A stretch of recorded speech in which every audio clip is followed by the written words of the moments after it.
Zamir White. So just last week on this show, I talked about Alexander Mattison being a buy because he'd been performing like a bell cow, but no one seemed to care. Now, when talking about Mattison, I talked about how fragile his situation was. When we're talking about non-elite players in fantasy football, there's always a chance that their usage changes. We're not talking about Bijan Robinson here. We're talking about Alexander Mattison. He's not locked in to see a bell cow workload. And that can impact a fantasy asset's bottom line. That's part of the reason that he has a lot less value despite the fact that he was seeing a lot of work. Now on Sunday, obviously Mattison went out and he had his lowest running back rush share in a month. And it wasn't that Zamir White was just taking over that backfield. Mattison saw significantly more snaps than White did. It's just that a negative game script hit and Amir Abdullah ended up playing the most snaps in that backfield as their pass catching back. Now, I'm bringing all of this up because these situations are not set in stone. When discussing these mid-tier players, things can change in a literal instant. And that's especially true when the people making those decisions are no longer around. The Raiders fired offensive coordinator Luke Gesicki on Monday. Things are changing for the Raiders. And if that means that the Raiders want to divvy up that backfield differently, then they're going to divvy up that backfield differently. They have a bye week this week. What if they come out of their bye and they say that Zamir White is now our lead back? So I would be willing to stash Zamir White in order to find out. And this could obviously go in the other direction too and severely favor Alexander Mattison. We just don't know. We should prefer Mattison based on how he's performed, based on how he's seen work. But this call out on today's show during a weak waiver wire week, this is to say that yes, Zamir White has had a rough year. But volume is volume. And if his coaching staff wants to give him more volume, then Zamir White could be viable in fantasy football. Because coaches at running back, they're the ones who are dictating how much work a particular player is going to see. And what if this coaching staff, what if these changes mean that Zamir White gets a little bit more work? Buy Marvin Harrison Jr. So there's been a real lack of consistency from Marvin Harrison Jr. this year. And I know that fantasy managers who have him, they're annoyed. He had 3 straight weeks of 15 plus PPR points earlier this season. And then it was a stretch of just horrible outings. Then in week 8, he had that 23-point outing. And then he followed that up with just 2 catches for 34 yards and a fumble. The Cardinals' passing attack was not very good in week 9. They had a tough matchup, but it was also partially because they didn't have to be that good. They only had 19 total targets. And the good news for Marvin Harrison Jr., he had 5 of them. He had a 26% target share. Since week 1 in completed games, Harrison Jr. has averaged a target share per game rate of 27.5%. He hasn't fallen below 21% in a single game during this stretch. Those are really good numbers. He just hasn't converted very well. But a 51% catch rate, which is where he's at right now, that's a pretty low number. Like sustaining that low of a number might be hard to do. And yes, some of that has to do with a low catchable targets rate. But the Cardinals have a chance to turn that around down the stretch. According to adjusted fantasy points allowed, they have the 3rd best short-term schedule for wide receivers. Their rest of season schedule is 9th best. Now, it might be a little bit tough against the Jets this week, but after New York, the matchups look pretty good. You don't need to be overly aggressive here. It's just always a good idea to try to get someone cheap who's coming off a bad game or multiple bad outings when the target share is there and the talent is there. You want to always match those things up. Add Demario Douglas. So I talked about Demario Douglas on this show in the past, but he's still rostered in just 22% of Yahoo leagues. That number needs to be higher. Drake May and Demario Douglas have really only played 2 games together this year. May's made 4 starts and he finished 3 of them. But Douglas was sick during one of them. He didn't play that much against Jacksonville after, quote, vomiting all day leading up to the game. That means there's basically been 2 games of Drake May and Demario Douglas. And in those games, Douglas has seen target shares of 29% and 23%. He scored 21.2 PPR points and 10.5 PPR points. I said it before, I'll say it again. There's a chance that Demario Douglas is Drake May's new Josh Downs. By the New York Giants passing attack. I hope none of you are driving while listening to this because you might have gotten in an accident when you just heard me say that. Buying the New York Giants passing attack, why would we do that? Now, no one's trying to sell this as the Giants being a top-notch offense. It's just that their rest of season schedule is amazing. Let me just read out their final games through the fantasy season. You ready? This week they get Carolina, then it's Tampa Bay, Dallas, New Orleans, Baltimore, Atlanta, and Indianapolis. Those matchups give Daniel Jones the number one fantasy schedule at quarterback, both in the short and the long term. The wide receiver schedule is fourth best rest of season. Now, many are rightfully concerned about the sustainability of this Giants offense without Andrew Thomas on the offensive line. Well, through the end of the fantasy season, they'll be facing just one below average matchup in pressure rate, which is Dallas. That should be very helpful for this passing attack. So Daniel Jones is a good streamer this week because he does get Carolina. But you could go out and trade for Malik Neighbors right now. That'd be a buy low moment. You could even go out and add Darius Slayton off the waiver wire because we know how Slayton performed without Neighbors. He's almost like a handcuff. And then you layer on this schedule, these opponents and these matchups, things are looking decent. And I stress the word decent for this Giants passing attack. Sell Rico Dowdle. So just going back to what I was saying earlier, when we have a non-elite player, there's a lot that can change with his usage from one week to the next. And that's what scares me with Rico Dowdle. Dak Prescott is set to miss some time. And even though he's had a pretty average season by Dak Prescott standards, a below average season, he's still the Cowboys starter for a reason. Prescott being out will lower the number of scores this Dallas Cowboys offense generates. And fewer scores means less opportunity for the players in that offense, including Rico Dowdle. Dowdle's coming off a game where he hit season highs in snap share and running back rush share. But as we know, Ezekiel Elliott didn't play in that game. Dowdle's the most talented back on that roster, but I don't think anyone would say that Rico Dowdle is a special running back. And there were obvious different circumstances in week 9. So where I'm at with him is that if you look at their next 2 games, they get Philly and Houston. Those are 2 of the 3 toughest matchups for running backs by adjusted fantasy points allowed. So if you're sitting there right now with 3 wins, 4 wins, maybe even 5 wins, you might want to consider flipping Dowdle this week, because this could hypothetically be a high point. The Dallas playoff schedule is kind of average. Their running back matchups after the next couple of weeks, they're okay. So if you want to hold Dowdle, that's fine. This is more of a recommendation. If you need production right away, I am concerned about Dowdle over their next couple of games. And this could be a sell high moment because he had over 20 PPR points in week 9. Add Quentin Johnston. So this one's going to be quick. Quentin Johnston returned to the Chargers lineup in week 9. He had a great outing. He scored 22 PPR points. He had a 19% target share. He's now been at that 19% target share mark in 4 of 6 games this year. Now, I don't think you're getting a league-winning player with Johnston, and Ladd McConkey, he's been the dude seeing the most targets in that offense. He's the one that you want. But I think that Johnston's a solid option in a bye week fill-in for like a 12-team league. Buy Jaylen Waddle. When it comes to how the market is viewing Jaylen Waddle right now, there's no doubt in my mind that he's at a low point. Now, could his production remain the same?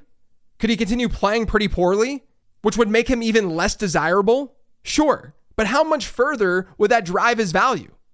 Right now, my mentions on Twitter are filled with people asking if they should drop Jaylen Waddle. There are Reddit threads talking about dropping Waddle. Now, I want to be clear here. I had Waddle as a draft target entering the season. So some of you are probably listening to this and saying that, oh, JJ just can't take an L. I can take an L. The Jaylen Waddle recommendation, that was more than likely an L. I say more than likely because the season's not over yet. But as I wrote in the newsletter this week, I'm a big boy. I can take an L. It's going to happen all the time. I've taken many of them throughout my career. This is just a probability-driven play. Nothing more than that. This is game theory. We have 3 years of data showing us that Jaylen Waddle is a good wide receiver. He's seen his yards per route run rate prior to this year get better every single season. Across his first 3 years in the league, that yards per route run rate was never below 1.75. That's something that only 17 other wide receivers have been able to accomplish since 2011. And all of those wide receivers are perennial Pro Bowlers, aside from Hunter Renfrow.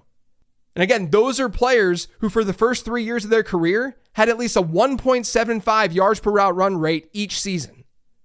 Let's just look at the facts here. Let's just lay it out. Waddle's played in 4 games this year with Tua. 2 of those games were against the Bills. That's a team that's been more of a run funnel this season. He also faced the Jags and the Cardinals, and in those games, he had 109 and 45 receiving yards.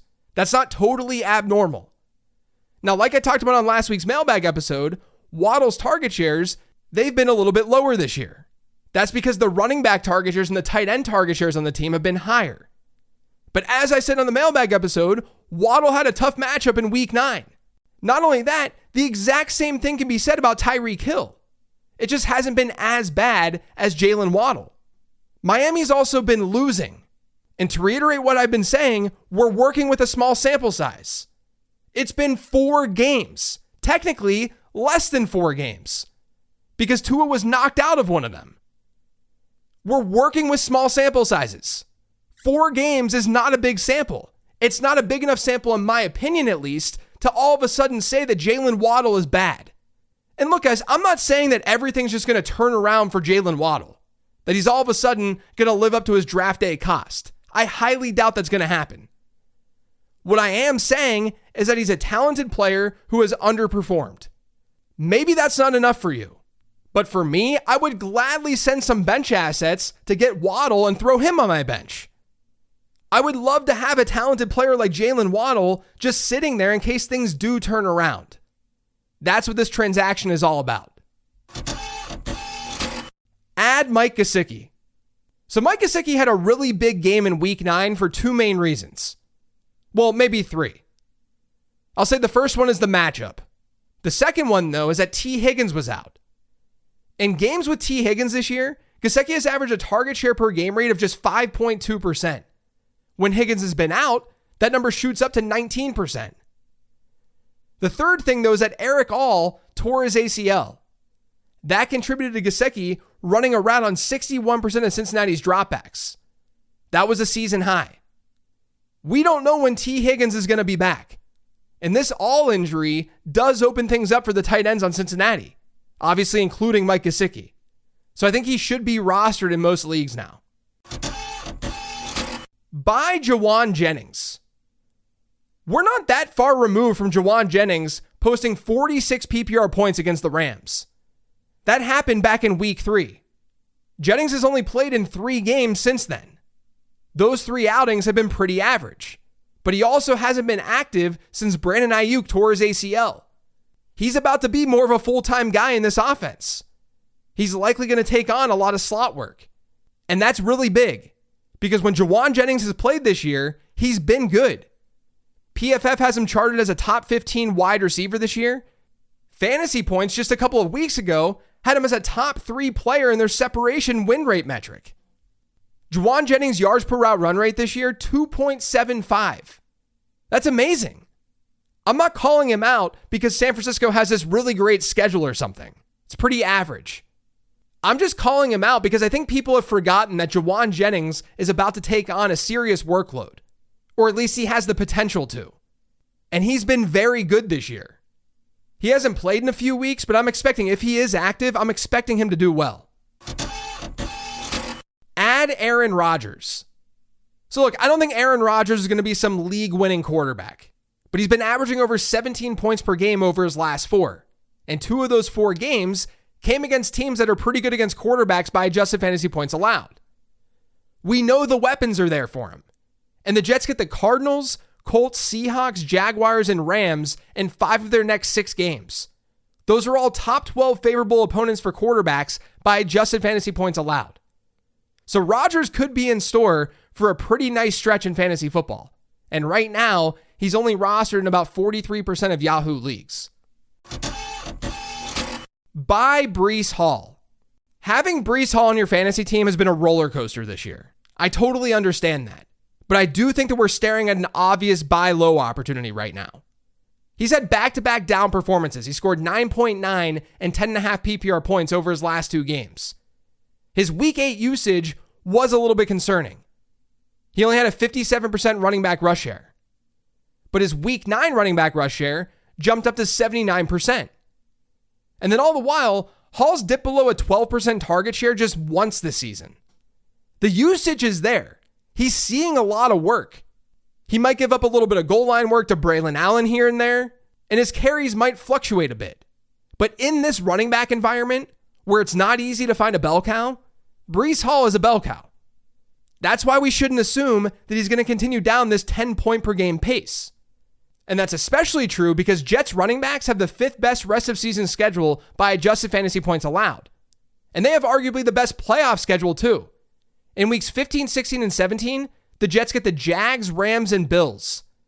Jacksonville and Buffalo in particular, they're top 3 opponents for running backs by adjusted fantasy points allowed. So I'm expecting Breece Hall to be totally fine. Add Demarcus Robinson. I guess we got to talk about Demarcus Robinson because he's been playing pretty well over his last 2 games. He scored almost 45 PPR points over that time frame. Now, there are obviously a lot of caveats here. 2 weeks ago, Cooper Kupp and Puka Nacua didn't run their normal number of routes. And then this past week, in the middle of the game, Puka Nacua was ejected. Robinson 2 weeks ago had just a 9% target share, but this past week, it was 21%. I don't think we should be super bullish here. I just don't think that the waiver wire this week is very strong. But we saw Robinson with a nice stretch last year. What if he does it again this year? Add Noah Brown. To be honest, if I were to compare Noah Brown to Demarcus Robinson, I'd probably prefer Noah Brown. I've talked about Brown a lot on the Sleeper Show this year. He was actually a sleeper last week. He came through with a 5-catch, 60-yard performance, and he had a 31.6% target share. He's been Washington's number 2 wide receiver for a while now. With this strong performance, though, you have to wonder if more work might be going his way. Add Ray McCloud. So as I've been saying, I don't really love this week's waiver wire. I'm not going to repeat transactions like adding Taysom Hill like I talked about last week or Cedric Tillman like I did a couple of weeks ago. You guys already have that information. So we can move on and look at a deeper play, which is adding Ray McCloud. Drake London has an injury that doesn't sound super serious, but there's a chance that he could miss this weekend's game against the Saints.